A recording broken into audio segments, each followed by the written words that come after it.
So I do this all the time. I reappear and then I disappear. And then I reappear and then I disappear. But if you followed my Vlogmas that I did this year, I think you're gonna understand that I'm here.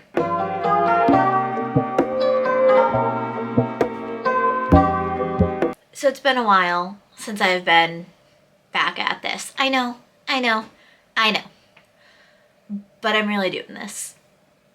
Why can you trust me this time when I say that, when all the previous times I said I'm back and then I haven't been? Look behind me. Do you recognize that background? If you've watched my Vlogmases and you recognize it and you know why I can say with all certainty I'm back. But if you haven't watched my Vlogmas, hi. I'm a different person now than I was last time I posted on this channel. I moved. And I know that sounds dumb to say I'm a different person, but there's a lot that I can't get into about my previous living situation. I will eventually, but I can't right now. But now that I'm in this new living situation, I feel free. I feel happy. I feel like I'm myself. And I've stopped caring about what other people have to say about that. So I figured that to ring in the new year, which, hi, happy new year, by the way. Welcome to 2023. If you were at all like me and you loved One Tree Hill growing up, welcome to your Nathan Scott year, because that's what I've been saying this year is. So during the stress of the move, a lot really was shifting, and I sort of switched gears, and I really didn't consume much content other than Twitch streams. And I really only consumed content from 2 Twitch streamers, which, like, shout out to Ashley Roboto and to Laurel, because, like, love both of you, and, like, your community is so welcoming. Like, I feel so at home. Love them. But Laurel, one of the streamers that I watch, did a video for the last 2 years of things that she's leaving in the previous year. So instead of doing my resolutions, I'm gonna follow in her footsteps and talk about the things that I'm leaving in 2022. And maybe then you'll understand why when I say I'm back now, you can believe me. The first one, I'm outright taking from her. And I'm leaving behind checking up on the bridges I've burned. If I have severed ties with somebody, I've always had the problem where I want to check up on them anyways. I want to still see that they're doing good, because I never wish ill on another person. And I need to stop doing that, because that is terrible for my mental health. If y'all saw a few years ago when I posted the video of the friend who pretended to unalive herself just for attention, she messaged me one day. And I didn't follow through, but since then I'm like, oh, like, I wonder how she's doing. And I need to get my head out of that headspace. I need to stop putting off to tomorrow what I can do today. And I know that sounds so simple, but it's filming. I'm like, oh, I can do that tomorrow. And then the next day rolls around and I don't. But it's even as simple as, like, dishes. At the end of the night, put them in the sink. Oh, I'll do them in the morning. Who wants to wake up to a sink full of dirty dishes when they have to get ready and go to work? Nobody. Every facet of my life, I need to leave behind, putting off until tomorrow what I can do today. I'm leaving behind talking about exciting things before they fully happen. This, for example, y'all saw in my videos before that I said I was moving, that I got a new place. This isn't that place. That place fell through. And I still am upset because I feel like I jinxed it. But I ended up getting a new place instead that, in my opinion, works out better for me.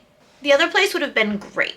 The original place would have been amazing, fantastic, but I would have felt like I was still stagnant and not moving forward. Whereas where I am now, I definitely feel like I'm moving forward with my life. I need to leave behind in 2022 putting others' feelings above my own.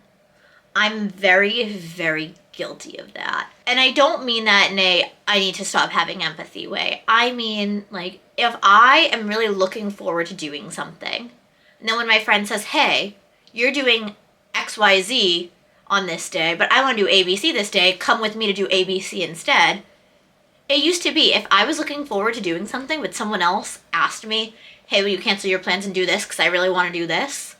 I would cancel my plans and do what they wanted because I wanted to make other people happy. But what about myself? Who's there to make me happy? This year, that's going to be me. In 2022, I'm leaving behind the need to be the peacekeeper. I do not need to throw myself on the sword to keep the peace with other people. I do not need to play middleman anymore and try to get people to understand other people's perspectives. I do not need to justify anybody's feelings anymore. I do not need to be peacekeeper. In 2022, I'm leaving behind the shame of my past. I went through trauma that I don't talk about very often, especially not publicly, because I am protecting other people in that, and it's not just my story to tell, it is other people's. But I'm leaving behind that shame. And I now will blatantly say I have severe childhood trauma that I have diagnosed PTSD from. I'm not going to pretend that that's not a thing that happened. And I will proudly tell people that I am a survivor of childhood trauma. I am a survivor of PTSD. I have learned some amazing coping mechanisms. But I need to leave behind that shame and that guilt in talking about it. In 2022, I'm leaving behind the want to be validated by people that I would not choose to be friends with.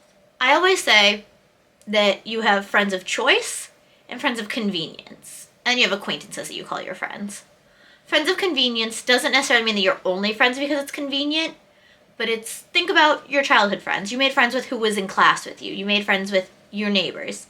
Think about as you grow up, you become friends with people you have class with, and then people that you work with, people that live near you. Friends that you've made, not because it's convenient to you to be friends with them, but that's how you met. Some type of convenient way. You know, someone who lives down the street, you can call them up, they come over, hang out, and have movie night. Somebody who you know because it's easy to know them. I'm not saying that those friendships aren't real. I love a lot of my friendships that were made as friendships of convenience. But then you have the other friendships. You know, I'm talking my friends that I've met through social media. I have friends all over the country. I have one of my best friends, Lindsay's up in Canada. Y'all know her. I have friends in California that mean the world to me. I have friends in New York. I have friends in Florida. I have friends all over the country. And those friends I'm friends with because we have common interests. We've bonded over our common interests, and we've formed relationships because of that. Not because we're neighbors, because we had a class together, because we worked together. These are the friends that not seeing them frequently makes it more difficult to keep up with the friendships. Therefore, those friendships, to me at least, mean a lot more because they take a lot more effort. If you're somebody that I'm friends with, that I've met because we live near each other, or we had a class together, or something like that, it's not saying I don't love you, but I'm saying I'm done with people that I've met just for that reason, needing their validation over the validation of somebody that I have shared interests with. Why do I care so much about keeping friendships that I only made because we worked together at one point a few years back, when I could be focusing that energy on my friends that I have common interests with, my friends that genuinely love me for who I am, not because of who I could be. In 2022, I'm leaving behind hiding how I'm feeling and lying about how I'm feeling to make life easier for other people. And I do that a lot. If I'm upset, I don't tell people I'm upset. I might text one of my friends venting about it, but I'm not going to say to someone's face, I'm really upset. If I'm not going to hold myself responsible for other people's emotions anymore, how am I supposed to hold them responsible for mine if I don't tell them how I'm feeling? That also ties into not feeling shame about it. If I'm having a rough anxiety day, I should not be afraid to text my fiance and say, I'm having a real rough anxiety day today. If I'm having one of those days where I'm depressed and I just can't get out of my own way, why do I feel such shame in telling my fiance, I'm having a really bad depression day today? Is there any way we can get takeout for dinner? Instead of pushing myself past my limits. Being like, okay, like, I'm not doing okay. What do I need to cook now? Stressing myself out.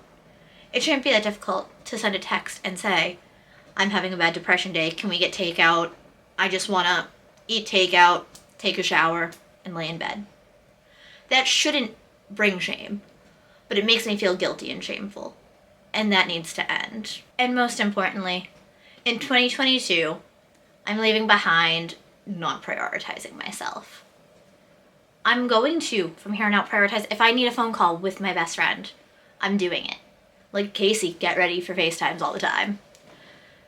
Like, if I feel like reading a book, but my friends want me to go out and do something, I'm sorry. If I am peopled out, I'm going to stay home and read my book and not say, oh, I don't get chances to go out often.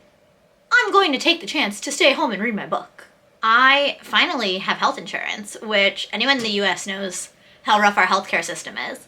I finally have health insurance. I'm going to get my diagnosis for ADHD, which I'm certain I have. That's a different story for another day. But I'm going to pursue the diagnosis so that I can get the treatment that I know I need. I'm going to be unashamedly myself and take care of myself. Because what's the point of being yourself if you don't take care of yourself? I guess that to sum it all up, the point is that in 2022, I'm done not taking care of myself. All of the little things I'm leaving behind tie into how I'm now going to actually begin taking care of myself, as I should have for a very long time, but I never did. In a year, we'll check in and we'll see how I've done. Thank you so much for watching, for coming back, for sticking around, for not giving up on me when I, for all intents and purposes, gave up on myself. I feel like a different person now, if I'm being honest. I'm embracing my interests and my passions. I'm happy. I'm genuinely happy. And it seems like all I really needed for that was a change of scenery. And it's made a world of difference. Videos every Wednesday. It's my schedule. Don't forget about it. And then if things work out, bonus videos some Sundays. You'll hear more about that on my first Sunday video. Leave a comment below telling me what you're leaving behind in 2022, because I would love to hear what other people are leaving behind. Also, again, I have to give full credit to Laurel for the idea, because I got the idea fully from her. I'll link their channel below. If you guys are feeling sassy and you feel like hitting that bell for notifications, I would highly suggest doing that, because how much do you want to bet that you didn't see this the day that I uploaded, because I haven't uploaded in so long that the algorithm forgot I existed. So if you don't hit the bell, the algorithm probably won't remind you that I'm here. All right, my cat is causing mass destruction and I need to go and deal with that. I'll see you next time. I don't know, but I've been told the world outside is oh so cold. So cold.